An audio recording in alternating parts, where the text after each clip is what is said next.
अभी तक आपने हमारे चैनल को सब्सक्राइब नहीं किया है तो सब्सक्राइब कर लें और साथ ही बेल आइकन को प्रेस करके ऑल नोटिफिकेशन को क्लिक कर लें। इससे आपको हमारी सारी लेटेस्ट अपडेट मिलती रहेगी। और जिस घर में भक्ति नहीं वहाँ कलह रहती है। परमात्मा कहते हैं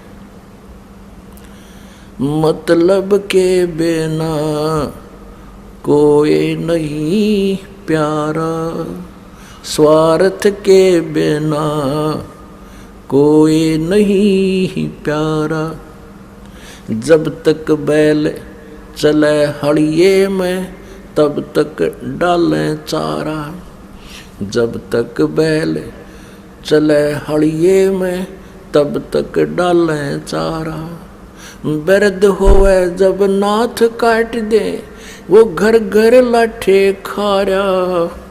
स्वार्थ के बिना या कोई नहीं प्यारा। फिर क्या बताते हैं भाई, वृद्ध होवे जब पड़े खाट में सुने वचन खारे। वृद्ध होवे जब पड़े खाट में सुने वचन खारे। कुत्ते तावण का भी सुख को ना ये छाती फूकण हारे। मतलब के बिना कोई नहीं प्यारे। अब क्या होता है, जैसे बुढ़े की या बुढ़िया की घर कहाँ सीटिंग होती है उसकी, कहाँ गेट के ऊपर है, और वहाँ कुत्तों की रखवाली करते हैं, कुत्ता कोई घर में ना बढ़ जाए। पुत्रवधू जाती है कहीं जल लेने बाहर खेतों में या चारा लेने,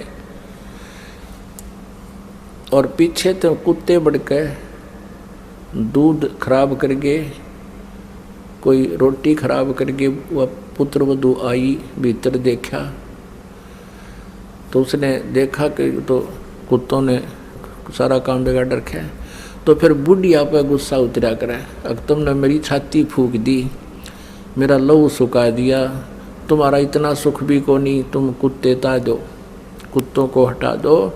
कहते कुत्ते ता उनका भी सुख को ना, तुम छाती फूकना रे। अब फिर वो बुढ़ा बुढ़िया रो अकेले, उस पुत्र वधू का तो बोल रहे कोई ना, अगर बोलोगे तो सामने रोटी भी ना मिले। फिर रोते हैं कि देख हमने इनके लिए कितना किया, के सोची थी बेटे ने ब्याह होंगे हैं, हमने सुख होगा, ये होगा, देख आज इसने छाती फूक दी मारी, कब ऐसे मेरी फूक दी। तो पुण्यात्माओं, ये बेट नेचुरल है, यहाँ रो चाहे को राजी रहो। इस काल ने हमें इस प्रकार परेशान कर रखा है और ऐसे ही रहेंगे। इसके विपरीत जो भक्ति करते हैं, परमात्मा का नाम लेते हैं, इस परमेश्वर की शरण में रह रहे हैं, तो उनकी स्थिति में फर्क पड़ जाएगा। क्योंकि यदि बच्चे भी भक्ति में लग जाए तो फिर तो मिनी सतलोक हो जाएगा आपका घर। ये सत्कर मान लेना। अब जैसे आप वृद्ध होंगे, बच्चे युवा होंगे, इनका विवाह भी होगा, सारे काम होंगे, ठीक है। माता पिता का स्वभाव होता है कि अपने बच्चों को अपने अनुभव अनुसार गाइड जरूर करें, उनको बताओ बेटा ऐसे कर लो, ऐसा कर लो। और वो नहीं मानते हैं कि नहीं पिताजी ऐसा ठीक है, हम ऐसा करते, तो उसको ऑब्जेक्शन करने की जरूरत नहीं चाहिए। बुढ़ा अगर समझदार है तो कहना अवश्य चाहिए, क्योंकि हो सकता है कोई बात ऐसी भी हो जाए बच्चों के ना दिमाग में हो और वह बात सेट हो जाए पिता वाली माता वाली, और वो ऑब्जेक्शन करते कि नहीं ऐसे करेंगे, अच्छा बेटा कर लो, अपना माड़ा लेकर और करंट बदल ले, दूसरी तरफ मुँह फेर कर अपना मंत्र शुरू करते। और फिर क्या होगा कि परमात्मा की कृपा से भक्ति करने से पहले तो आपका शरीर ठीक रहेगा बुढ़ापे में, क्योंकि सारी उम्र के किए हुए पुण्य और पाप साथ तो रहते हैं युगों युगों के, तो वो बुढ़ापे में आकर फिर अपना सारा प्रभाव दिखा देते हैं।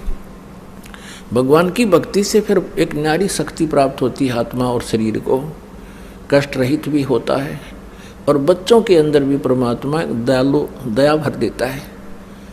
एक विशेष नम्रता आती है, वो डरते हैं मालिक से कि पिता माता की आत्मा ना दुख जा, हमें पाप ना लग जा। तो उस दृष्टिकोण से भी ऐसा कोई कदम नहीं जल्दी से उठाते जिससे माता पिता को दुख हो। और उधर से माता पिता भी इतने समझदार हो जाना चाहिए इस ज्ञान से, एक बार प्रार्थना करे, नहीं मानने तक अच्छा बेटा नो ऐसे देख लो, और फिर अपना मंत्र में ध्यान रखे। वो पिछले रंडरोने नहीं रोए, मन न्यू करार ना मानते हो फलाना, ये तो बकवादे हैं, ये तो काल का व्यवस्था है। इनको भगवान से दूर रखा है, मन में खरपतवार भरता रहे, इनके खुरापात बढ़े रहे, भक्ति ना करेंगे तो इस ज्ञान से वो बात बनेगी। तो ऐसे हम अपने इस जीवन को भी सुखी करेंगे, परमात्मा को भी पाएंगे।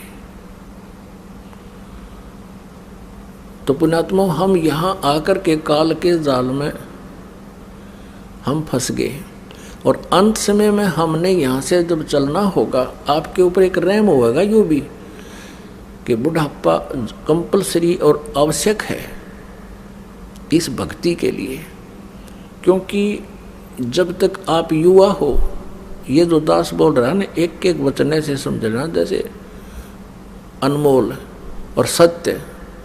अब तक जब तक आप युवा हो, आपको पल की चैन नहीं है, भक्ति कर रहे हो, ये आपका सौभाग्य है, ये विशेष कृपा मालिक की आप पे है, लेकिन आपको इतनी कसक नहीं है। और जो कि तो आप ये काम अपनी क्रिया करते हुए, भक्ति करते हुए वृद्ध भी होगे, और वृद्ध होकर के फिर आपका शरीर भी शिथिल होगा, आपके शरीर में भी कोई छोटा मोटा ठूठा बनी रहेगी, कोई कष्ट आ गया, कभी जाड़ पड़वानी, कभी आँखें तो दिखना बंद हो जाए, नोडर रहेगा, ये भगवान का जानदा हो जाऊँ, ये मालिक क्या, तो दूना भगवान याद आओगा।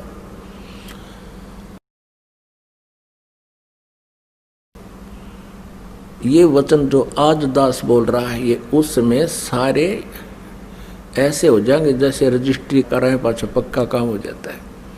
आपको ऐसे दिखेंगे, कति सच्ची कहे थे उस दिन, तब सेट होगी आपको यह बात। और जो आज वृद्ध हो चुके हैं, भक्ति कर रहे हैं, उनके लिए तो ये आज प्रमाण हो जाएगा कि सचमुच ऐसा ही है, और वो और नहीं भक्ति करा करेंगे। तो इसलिए परमात्मा कहते हैं कि वृद्ध अवस्था आप में भी आवेगी, लेकिन उन भक्तिहीन प्राणियों वाली नहीं आवेगी, क्योंकि जो भक्तिहीन प्राणी है, ज्ञान नहीं मिला जिनको, वो सारा दिन उल्टे काम करे। एक भक्त कह रहा था कि हमारे गांव में एक जवान व्यक्ति, यानी 30-40 साल का था जब वो, हम तब से देख रहे थे उसको, गली में जा रहा होता और कहीं कुत्ता बैठा होता बेचारा अपनी गिंडली सी मार के, तो वो धीरे धीरे जाकर लाठी रखा करता, उसको ऐसे ही मारता कमर में, और वो कुत्ता फिर चिल्लाता चाँ चाँ, और वो हंसता हा हा हा हा। उसने तो वो कर्म फोड़ने थे, अपने फोड़ लिए। कहते फिर वो वृद्ध होया ना, जब न्यो रोया करता जैसे कुत्ते रोया करे, जैसे वो कुत्ते रोया करते ना जिनको लठ मारा करता बे, मतलब ऐसे रो रो का मेरा साल भर भुगत के, और नो बूंदी तरह रो, जैसे वास्तव में कुत्ता रो रहा हो। तो पुण्यात्माओं, परमात्मा कहते हैं, मन तू पावेगा अपना किया रे, भोगेगा अपना किया रे। मन तू पावेगा अपना किया रे, भोगेगा अपना किया रे।